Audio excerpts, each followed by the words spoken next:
In Regione Veneto oggi al cospetto dell'assessore ai trasporti Elisa De Berti si è tenuto un incontro che ha riguardato la mobilità aerea avanzata. Si è dato l'avvio alle attività di condivisione di quanto si sta pianificando con i portatori di interesse per capire quali siano le esigenze del territorio nello sviluppo di tali servizi innovativi per quanto riguarda la mobilità.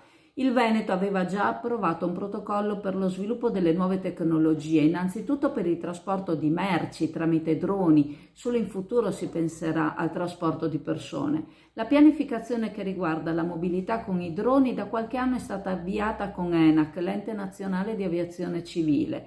Con ENAC e con SAVE è stato sottoscritto un accordo di collaborazione per la redazione di uno strumento per riconoscere il fabbisogno in materia mobilità aerea avanzata. L'incontro odierno ha permesso alla Regione di incontrare gli enti istituzionali, quindi la città metropolitana, le province e i comuni capoluogo e altri stakeholders, per capire quali siano gli effettivi bisogni del territorio per procedere con lo sviluppo di nuovi servizi di mobilità sia per il trasporto merci che passeggeri. La sinergia con ENAC e SAVE ha portato un gruppo di imprenditori veneti ad investire, anche tramite SAVE, in un progetto sperimentale che nell'aeroporto di Padova utilizza droni a idrogeno per il trasferimento di merci sanitarie, un fiore all'occhiello a livello nazionale, ha aggiunto la vicepresidente De Berti.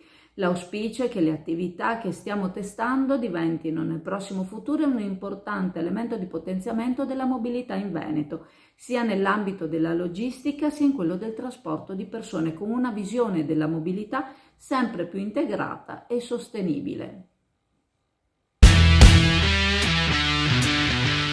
Dragster Italjet, motori ad alta prestazione 125, 200 e 300 cc.